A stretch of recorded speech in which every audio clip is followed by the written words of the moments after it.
Patch coming with some card changes today that Second Dinner kicks off by noting that these were developed at the start of January on a bit of a compressed schedule in the wake of coming back from the holiday season, which is noteworthy. We only got 3 card changes this week, but honestly, I think all 3 of them are likely impactful in some way, shape, or form. Let's go ahead and dive into them, huh? We kick things off with a sizable buff to one of Marvel Snap's historically worst cards, Omega Red. Still a 4/5 with ongoing, but his ongoing effect now reads if you're winning here, +3 power to your other locations. Secondary notes that Omega Red has been on their to improve list for a little while, and this new design seeks to simplify the function of the card and lean on that novelty of impacting multiple locations regardless of where he's at. While he obviously offers a fewer stats overall compared to something like Miss Marvel, who could put 14 points into play, the fact that Omega Red doesn't have that restriction of being in the center location for the potential 11 points of power that he puts on the board seems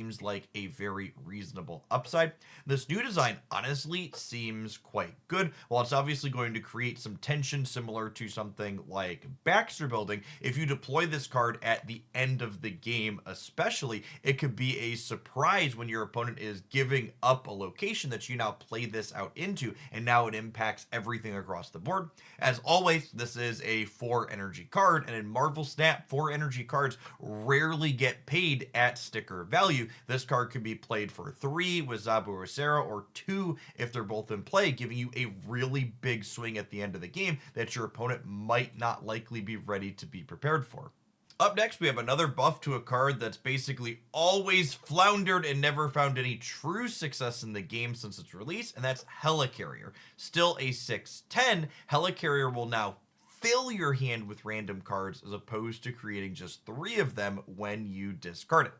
Secondary notes that Helicarrier hasn't really found an identity in the game to date. Its effect's been awkward to navigate for both discard decks and Devil Dinosaur alike, so there's kind of taking the limiter off of it for now and seeing what it can do with this bigger, potentially even more swingy effect. I mean, at face value, this card could generate up to 7 new cards, which obviously only makes your Devil Dinosaur huge, but it also triggers Collector a whole bunch. It fills your hand with potential utility. I think this card has a lot more potential with something like Quinjet now. Is it enough to make the card playable? I don't know, but I would agree with Second Dinner's assessment that it's more exciting to be discarding now at the very least.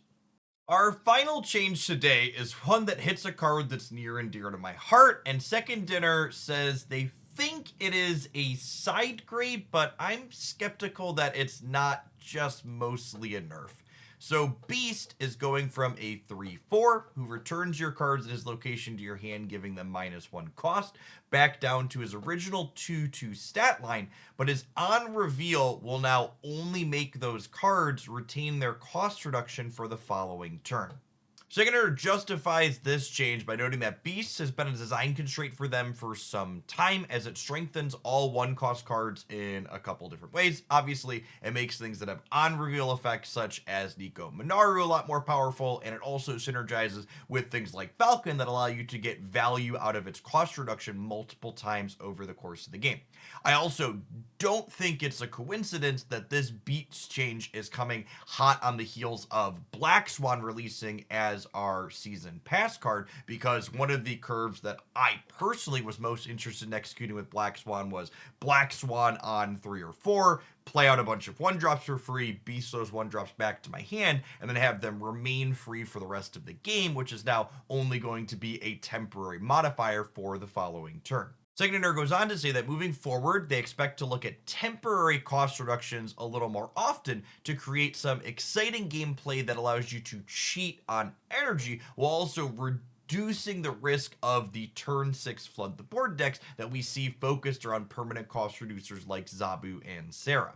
I mentioned that I'm skeptical this isn't a nerf to Beast because right now one of Beast's most successful decks are the Bounce Werewolf by Night decks, and one of the play patterns that that archetype frequently looks to execute is you play out some 1-drops in the first couple turns of the game, you Beast them back to your hand on turn 3, and then on turn 4 you look to play that Werewolf out, and you could play those 1-drops that turn, but you typically look to follow them up with Falcon as well to reuse that cost reduction, and these bounce decks simply don't have the extra energy lying around to Falcon and Beast in the same game, meaning their ability to ping pong that Wolf around the board is going to be really constricted. I mean, Wolf has obviously proven itself to be remaining as a competitive card when it was nerfed to 4 energy, but I worry with this change to Beast that not only Beast is going to suffer, but that sweet payoff that you maneuver around the board is likely going to take a marked step down here as well. Obviously, this whole situation slash card change has a lot of moving pieces to consider, and Black Swan is out as another card to test and intermix with this whole package as well. So